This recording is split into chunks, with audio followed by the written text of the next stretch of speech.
Welcome to कॉमर्सवाला master विद्यार्थी मित्रांनो, आपण या व्हिडिओ लेक्चर सिरीज मार्फत 12वी कॉमर्स मधील अकाउंट हा विषय शिकत आहोत, ज्याच्यामध्ये आतापर्यंत आपण टॉपिक नंबर फर्स्ट जो पार्टनरशिप फायनल अकाउंट आहे तो पूर्णपणे अभ्यासलेला आहे आणि आपण टॉपिक नंबर 2 जो आहे accounts for not for profit concern हा अभ्यासत आहोत।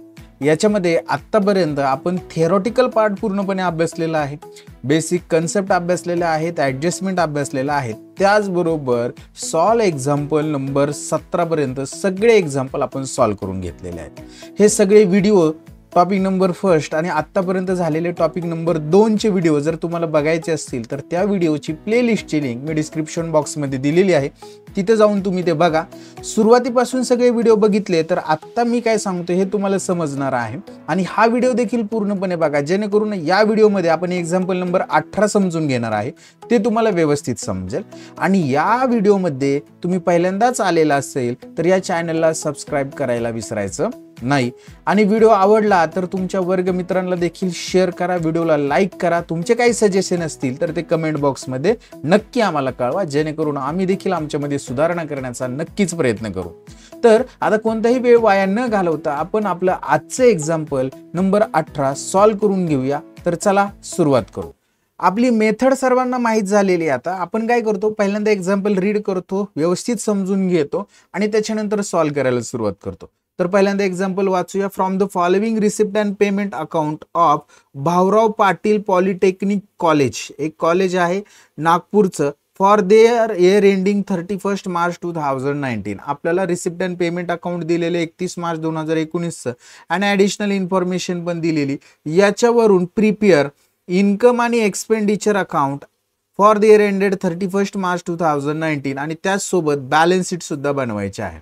आता मी तुम्हाला या ठिकाणी रिसिप्ट अँड पेमेंट अकाउंट दिले 31 मार्च 2019, म्हणजेच आपलं वर्ष संपणारे 31/3/2019 या तारखेला, म्हणजे सुरू कधी झाला असेल 1/4/2018 या तारखेला सुरू झाला असेल, म्हणजेच आपलं करंट इयर असणारे 2018 आणि 19। आणि रिसिप्ट आणि पेमेंट अकाउंट, रिसिप्टला 2 प्रकारचे रिसिप्ट, एक म्हणजे कॅपिटल रिसिप्ट ज्याला आपण लायबिलिटी म्हणणार आणि दुसरं म्हणजे रिव्हेन्यू रिसिप्ट ज्याला आपण इन्कम म्हणतो।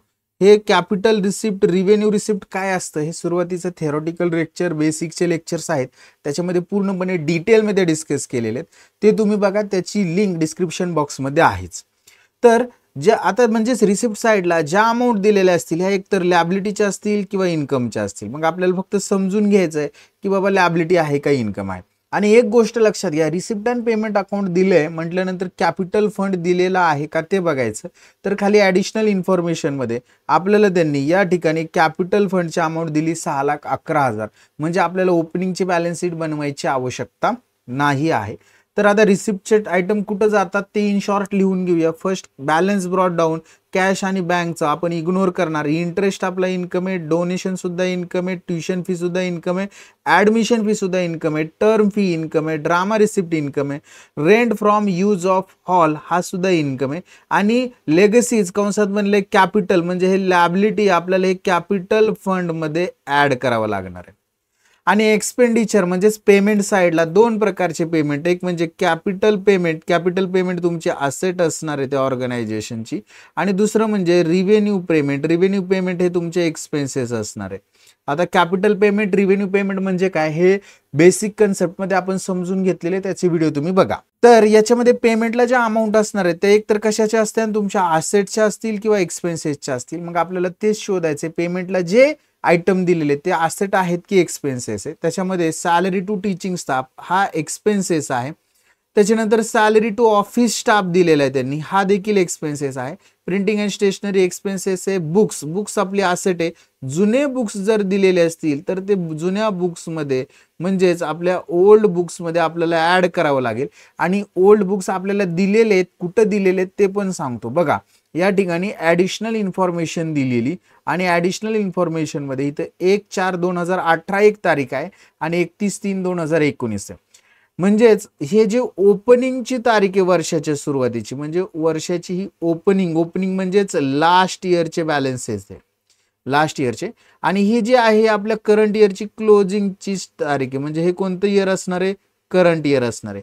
बघा ओपनिंगचे जे बॅलन्सेस दिले ते लास्ट इयरचे, क्लोजिंगचे आहेत ते करंट इयरचे. आणि याच्यामध्ये त्यांनी आपल्याला दिलेले बुक्स, मग या बुक्सला आपल्याला काय करावं लागेल, या ठिकाणी स्टार मार्क करावं लागेल, कारण की त्याच्यावर ऍडजस्टमेंट आहे. बुक्सला आपण स्टार मार्क करून ठेवू, कारण की परचेस केलेले बुक्स काय करतो आपण त्या बुक्समध्ये ऍड करतो. इथं पेमेंटला म्हणजे परचेस आहेत. फर्निचर सुद्धा दिलेले बघा 78,000, हे सुद्धा आपल्या असेटला त्या जुन्या फर्निचरमध्येच आपल्याला काय करायचंय, ऍड करायचं आहे. आणि हे परचेस केलेले कधी दिलेत बघा, 1/1/2019, म्हणजेच बघा 1 जानेवारी 2019, म्हणजे 1 जानेवारी ते 31 मार्च 2019 ला वर्ष संपणार आहे. असं 3 महिने शिल्लक होते, त्यावेळेसच ते फर्निचर परचेस केलेलं, म्हणजे 3 महिनेच ते यूज केलं. जर याच्यावर डेप्रिशिएशन असेल तर 3 महिन्याचंच कॅल्क्युलेट करावं लागेल. ते कसं करायचं आता तर दिलेलं नाही, पण ते हिडन ऍडजस्टमेंट आहे, कशी करायची मी तुम्हाला सांगेल. तर आता फर्निचर आपल्याला दिले का बघा ओपनिंगच्या बॅलन्स शीटमध्ये, म्हणजे ओपनिंगच्या बॅलन्सेसमध्ये दिलेले, त्याला एक स्टार मार्क करून घेऊ. फर्निचर झाल्यानंतर पुढे बघा ड्रामा एक्सपेन्सेस आहेत आपले, हे एक्सपेन्सेसलाच लिहिणार आपण ड्रामा एक्सपेन्सेस. पोस्टेज एक्सपेन्सेस आहे, टेलिफोन चार्जेस एक्सपेन्सेस आहे, इलेक्ट्रिसिटी एक्सपेन्सेस आहे, मॅगझिन अँड न्यूजपेपर एक्सपेन्सेस आहे. आणि बॅलन्स कॅरीड डाऊन, कॅश आणि बँकचा बॅलन्स ही असेट आहे, हे बॅलन्स शीटच्या असेटला लिहिणार. अशा पद्धतीने कोणते बॅलन्स कुठं जातात ते समजून घेतलं. आता ॲडिशनल इन्फॉर्मेशनमध्ये अशा पद्धतीचा प्रॉब्लेम मागील 1-2-3 वर्षापूर्वी पेपरला विचारलेला होता, त्यामुळं हा प्रॉब्लेम IMP आहे परीक्षेच्या दृष्टिकोनातून. तर या ठिकाणी बघा आपल्याला बॅलन्सेस दिलेले आहेत बघा, हे बुक्स दिले, फर्निचर दिले, ह्या असेट आहेत, बिल्डिंग फंड लॅबिलिटी आहे, कॅपिटल लॅबिलिटी आहे. तर म्हणजेच आपल्याला हे बॅलन्सेस जे दिलेले आहेत ती ओपनिंगची डेट आहे 1/4/2018 आणि ही आहे क्लोजिंगची. ओपनिंगचे बॅलन्सेस हे लास्ट इयर आहेत आणि क्लोजिंगचे हे करंट इयरचे आहेत. तर आता हे बुक्स जे असणार आहे हे लास्ट इयरचा जो बॅलन्स आहे आपण हा बॅलन्स शीटच्या असेटला लिहिणार, फर्निचरचा सुद्धा असेटला लिहिणार. आणि याच्यामध्ये बघा चेंजेस झालेले आहेत बघा, इथं 9 लाख आहे, इथं 8,88,000, इथं 3,26,000 आणि इथं 3 लाख आहे. म्हणजे हा जो क्लोजिंगचा बॅलन्स आहे हा क्लोजिंगचा बॅलन्स आपण आपल्या बॅलन्स शीटच्या आउटर कॉलम मध्ये आला पाहिजे, बॅलन्स शीटच्या असेटला आउटरला. मग आउटरला आणण्यासाठी याच्यावर हिडन ऍडजस्टमेंट असणार आहेत, परचेस करून डेप्रिशिएशन वगैरे असणार आहे. तर ह्या हिडन ऍडजस्टमेंट डेप्रिशिएशनच्या आहेत, त्यामुळे बुक्स आणि फर्निचरला मी पुन्हा एकदा स्टार मार्क करतो. त्याच्यानंतर त्यांनी पुढे बघा काय सांगितलं, कॅपिटल फंड लॅबिलिटीला लिहायचंय आणि बिल्डिंग फंड सुद्धा लॅबिलिटीला लिहायचं, हा शोधायचा, याच्यावर ऍडजस्टमेंट आहेत. पुढे बघा त्यांनी या ठिकाणी एक बघा 60% donation are for building fund, 60% donation for building fund आहे आणि राहिलेलं रिव्हेन्यू इन्कम बनायचं, म्हणजे 40% जे असणार आहे ते रिव्हेन्यू इन्कम असणार आहे. मग आपल्याला बिल्डिंग फंडला काय करावं लागेल, स्टार मार्क करावं लागेल. त्याच्यामध्ये आपल्याला डोनेशनला एक स्टार मार्क करावं लागेल, कारण की डोनेशनवर ऍडजस्टमेंट आहे. त्याच्यानंतर पुढे सांगितले आउटस्टँडिंग ऑफिस सॅलरी, बघा आता इथं ऑफिस स्टाफ सॅलरी 70,000 रुपये आउटस्टँडिंग आहे. तर हे 70,000 त्या ऑफिस स्टाफ सॅलरीमध्ये आपल्याला ऍड करावे लागतील, एक्सपेन्सेस आउटस्टँडिंग आहेत, द्यावे लागणार आहेत बॅलन्स शीटच्या लॅबिलिटीला, दुसरा इफेक्ट आहे, म्हणून ऑफिस स्टाफ सॅलरीला एक स्टार मार्क करायचा. अशा पद्धतीने कोणत्या आयटम कुठं जाणार, ऍडजस्टमेंटची इफेक्ट काय होणार हे समजून घेतलेले. आता सॉल्व्ह करायला सुरुवात करायची. पहिल्यांदा रिसिप्ट अँड पेमेंट ट्रान्सफर करून घ्यायचं. तर पहिल्यांदा रिसिप्ट साईड ट्रान्सफर करू आपण. तर पहा रिसिप्ट साईडचा पहिला आयटम आहे बॅलन्स ब्रॉट डाऊन, हा इग्नोर करणार. कॅश आणि बँकचा इंटरेस्ट हा आपला इन्कम आहे, आपल्या इन्कमला लिहिणार आपण बाय इंटरेस्ट. आपण आपल्या इन्कमला जाऊया त्या ठिकाणी लिहूया बाय इंटरेस्ट. आणि त्याची अमाऊंट जी असणार आहे ती अमाऊंट आपण आउटरला लिहू ₹60,000, 60,000. इंटरेस्ट झाल्यानंतर डोनेशन आहे, डोनेशन आपला इन्कम आहे, आपण इन्कमला लिहिणार बाय डोनेशन. आणि त्याची जी अमाऊंट आहे ती ₹7 लाख इनर कॉलमला लिहिणार, 7 लाख रुपये. आणि ऍडजस्टमेंटसाठी एक वेळ जागा सोडणार डोनेशन लिहून. नेक्स्ट ट्युशन फी असणार आहे, हा आपला इन्कम आहे, इन्कमलाच लिहिणार आपण बाय ट्युशन फीज. त्याची जी अमाऊंट आहे ती आपण आउटरला लिहून टाकूया ₹15 लाख, 15 लाख रुपये. नेक्स्ट ट्युशन फी झाल्यानंतर ऍडमिशन फी 65,000, हा सुद्धा इन्कम आहे, इन्कमलाच लिहूया बाय ऍडमिशन फीज. अमाऊंट 65,000 आउटरला लिहिणार. नेक्स्ट पुढे जाऊया, टर्म फी दिलेले आहे 4 लाख रुपये, हा सुद्धा इन्कम आहे, इन्कमलाच लिहिणार by term fee ₹4 lakh. Than next पुढे जाऊया, ड्रामा रिसिप्ट, हा सुद्धा इन्कम आहे, इन्कमलाच लिहिणार बाय ड्रामा रिसिप्ट. आणि त्याची अमाऊंट आपण आउटरला लिहिणार आहोत ₹1 लाख. दॅन नेक्स्ट आहे rent for use of hall, हा सुद्धा इन्कम आहे, इन्कमलाच लिहिणार आपण bye rent for use of hall. आणि त्याची अमाऊंट आपण लिहिणार आहोत ₹6,000. नेक्स्ट पुढे जाऊया, लेगसीज हे कॅपिटल फंड मध्ये ऍड करावं लागेल 60,000. कॅपिटल फंड बॅलन्स शीटला लिहितो, अजून तो भेटलेला नाही, फक्त लिहून ठेवा कॅपिटल फंड बॅलन्स शीटच्या लॅबिलिटी साईडला. ज्या वेळेस त्याची अमाऊंट आपल्याला भेटेल त्यावेळेस लिहू आणि त्याच्यामध्ये ऍड म्हणा लेगसीज आणि त्याची अमाऊंट ₹60,000 आपण इनरला लिहिणार. नेक्स्ट बघा, आता पेमेंटकडे जाऊया. सॅलरी टू टीचिंग स्टाफ म्हटले त्यांनी, तर आता ही सॅलरी आपली एक्सपेन्सेस आहे, एक्सपेंडिचरला जायचं आणि त्या ठिकाणी लिहायचं to salaries to teaching staff आणि त्याची अमाऊंट जी असणार आहे ती अमाऊंट आपण आउटरला लिहून टाकूया ₹15 लाख.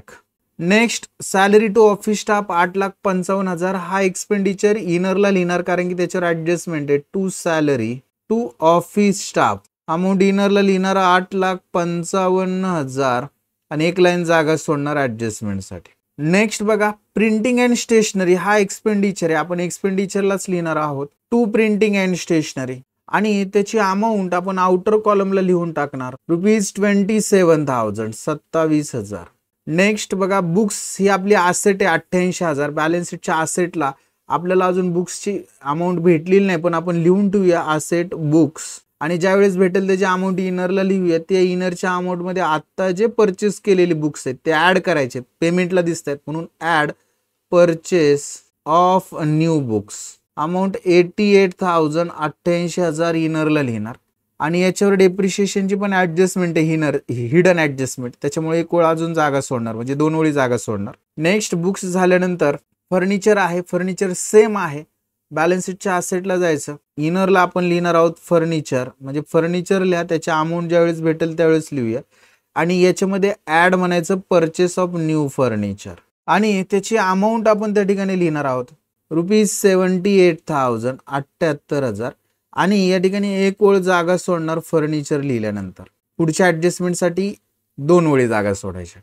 फर्निचर झाल्यानंतर ड्रामा एक्सपेन्सेस एक्सपेंडिचरलाच लिहिणार आपण टू ड्रामा एक्सपेन्सेस आणि त्याची जी अमाऊंट असणार आहे ती अमाऊंट लिहिणार आपण ₹90,000 90,000. ड्रामा एक्सपेन्सेस झाल्यानंतर पोस्टेज आहेत ₹7,000, हे देखील एक्सपेंडिचरलाच लिहिणार आपण to postage ₹7,000. Next telephone charges आहेत ₹6,000, हे देखील एक्सपेंडिचरलाच लिहिणार आपण to telephone charges ₹6,000.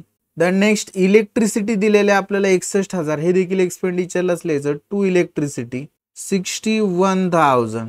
Next magazine and newspaper ₹6,000, हे देखील एक्सपेंडिचरलाच लिहायचं टू मॅगझिन अँड न्यूजपेपर आणि त्याची जी अमाऊंट असणार आहे ती अमाऊंट लिहिणार ₹6,500 6,500. आणि लास्ट बॅलन्स कॅशचा आणि बँकचा दिलाय, बॅलन्स शीटच्या असेटला जायचं, त्या ठिकाणी 3-4 ओळी जागा सोडून लिहिणार कॅश इन हँड अमाऊंट लिहिणार ₹62,000, कॅशचा बॅलन्स 62,000 दिलाय आणि त्याच्यानंतर कॅश ॲट बँक आणि त्याची अमाऊंट लिहिणार 3,23,000 3,23,000. माझ्या डोक्याच्या मागे कदाचित अमाऊंट दिसेल तुम्हाला, ती लिहिलेली आहे. पुढे बघा, आपल्याला आता काय करायचंय, ऍडजस्टमेंट म्हणजे ऍडिशनल इन्फॉर्मेशन मध्ये बुक्सची व्हॅल्यू दिलेली आहे आपल्याला. बघा या ठिकाणी बुक्स ओपनिंगचा बॅलन्स दिलाय ₹9 लाख, म्हणजे आपण काय करणार, बुक्स आपल्या बॅलन्स शीटच्या असेटला लिहिणार, इनरला ₹9 लाख, त्याच्यात परचेस केलेली किती 88, म्हणजे ऍड होतील ते 9,88,000 येतील आणि इथं पहा आउटरला किती 8,88,000, म्हणजे हा बॅलन्स शीटच्या आउटरला आला पाहिजे 8,88,000. म्हणजे थोडक्यात काय झालेले 9,88,000 चे बुक्स वर्षाच्या शेवटी 8,88,000 झाले, म्हणजे डेप्रिशिएशन आहे याच्यावर, म्हणून लिहायचं लेस डेप्रिसिएशन. किती बघा 9,88,000 चे 8,88,000 झाले, म्हणजे 1 लाखाने कमी झाले, म्हणजे ₹1,00,000 डेप्रिशिएशन. हिडन ऍडजस्टमेंट आहे, डेप्रिशिएशन कुठेही दिलेलं नाही. सुरुवातीला आपल्याला बॅलन्स दिलेला आहे ऍडजस्टमेंट मध्ये वर्षाच्या सुरुवातीचा 9 लाख, पेमेंटला परचेस केले 88, म्हणून 9 लाख प्लस 88 9,88,000 आणि क्लोजिंगचा बॅलन्स 8,88,000 दिलाय, म्हणजे याचा अर्थ 1 लाखाने असेट कमी झाली म्हणजे डेप्रिसिएट झाली, म्हणून लेस डेप्रिसिएशन 1 लाख. बुक्सवरचं डेप्रिसिएशन आहे, एक्सपेंडिचरला लिहायचं to depreciation on books amount लिहिणार ₹1 लाख. नेक्स्ट बघा पुढं फर्निचर दिलेले 3,26,000. आता हा फर्निचरचा ओपनिंगचा बॅलन्स आपण इनरला लिहिणार बॅलन्स शीटच्या फर्निचर 3,26,000 आपण इनरला लिहिणार आणि त्याच्यामध्ये हे परचेस केलेले जे फर्निचर असणार आहेत ते ऍड केले आपण किती रुपयाचे बघा 78,000 रुपयाचे, तर टोटल 4,04,000 रुपयाचं इनरला फर्निचर येणार आणि क्लोजिंगचा बॅलन्स आपण आउटरला लिहिणार तो किती बघा 3,00,000 रुपये आहे. मग आपण बॅलन्स शीटच्या असेटला आउटरला फर्निचर लिहिणार आहोत 3,00,000 म्हणजे इनरला ते 4,04,000 आहेत आणि आउटरला 3,00,000 दिसत आहेत म्हणजे 1,04,000 कमी झाले ते आहे डेप्रिसिएशन. म्हणून वजा करताना म्हणायचं लेस डेप्रिसिएशन. अमाऊंट लिहिणार 1,04,000 रुपये आणि आउटरला येते 3,00,000 रुपये. मग हे 1,04,000 आपण आपल्या एक्सपेंडिचरला लिहायचे to depreciation on furniture. Amount आउटरला लिहिणार 1,04,000. नेक्स्ट पुढे जाऊया. पुढे बघा आपल्याला फर्निचर झालं, बुक्स झालं, बिल्डिंग फंड बॅलन्स शीटच्या लायबिलिटीला लिहायचा 8,27,000 रुपये. बॅलन्स शीटच्या लायबिलिटीला आपण इनरला लिहूया बिल्डिंग फंड. अमाऊंट इनरला लिहिणार 8,27,000. त्याच्यावर ऍडजस्टमेंट आहे म्हणून एक ओळ जागा सोडायची बिल्डिंग फंड साठी. नेक्स्ट पुढे जाऊया. कॅपिटल फंड आहे 6,11,000. बॅलन्स शीटच्या लायबिलिटीला लिहायचा. इनरला आपण लिहून ठेवलंय कॅपिटल फंड, फक्त अमाऊंट लिहा 6,11,000 रुपये आणि ते ऍड होतील 60,000 याच्यामध्ये लेगासीचे. तर आपल्याला इनरलाच त्याची अमाऊंट भेटणार आहे 6,71,000 रुपये. अशा पद्धतीने आपण पहिली ऍडजस्टमेंट समजून घेतली. दुसऱ्या ऍडजस्टमेंट मध्ये 60% डोनेशन फॉर बिल्डिंग फंड म्हटलंय. मग आपल्याला डोनेशन इन्कमला लिहिले त्या ठिकाणी जायचं आणि त्या ठिकाणी लिहायचं लेस 60%.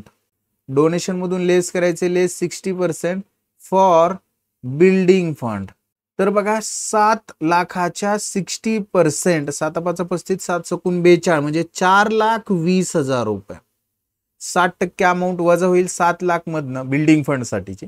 तर आउटरला राहणार आहे आपल्या बिल्डिंग फंडची अमाऊंट 2,80,000 रुपये.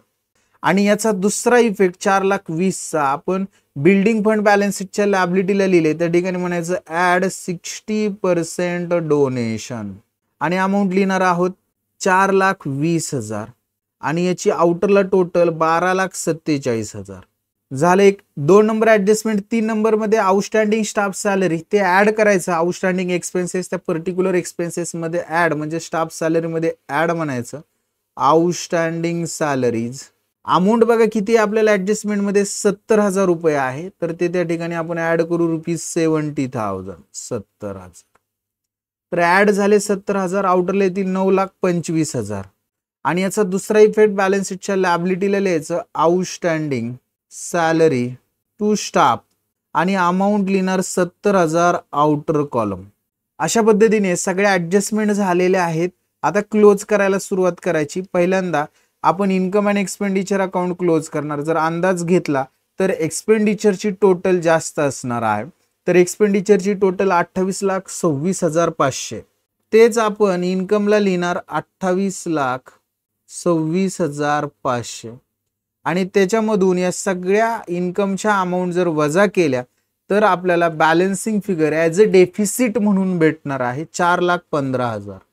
याला म्हणायचं बाय डेफिसिट आणि कंसात लिहायचं excess of expenditure over the income आणि हे 4,15,000 आपल्या कॅपिटल फंड मधून लेस करायचे ॲज अ डेफिसिट म्हणून लिहायचं लेस डेफिसिट. बॅलन्स शीटच्या लायबिलिटीला आपण कॅपिटल फंड लिहिलाय त्याच्यामधनं 4,15,000 हे डेफिसिटचे लेस करायचे आणि आउटरला कॅपिटल फंडचे अमाऊंट आपल्याला भेटणार आहे 2,56,000 2,56,000. आणि आता जर आपण बॅलन्स शीट वगैरे क्लोज केलं तर आपल्याला बॅलन्स शीटच्या लायबिलिटीची टोटल भेटल 15,13,000 रुपये.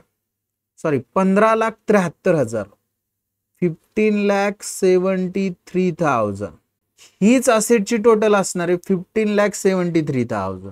अशा पद्धतीने आपण एक्झाम्पल नंबर 18 समजून घेतलेलं आहे. आय होप विद्यार्थी मित्रांनो हे एक्झाम्पल तुम्हाला समजलेलं आहे. जर समजलेलं असेल तर व्हिडिओला लाईक करा, शेअर करा आणि चॅनलला जर सबस्क्राईब केलेलं नसेल तर नक्की सबस्क्राईब करा. तुमच्या सजेशन कमेंट बॉक्समध्ये कळवा. आज आपण इथंच थांबूया. पुढच्या व्हिडिओमध्ये नेक्स्ट एक्झाम्पल बघूया. तोपर्यंत सर्वांना बाय, टेक केअर.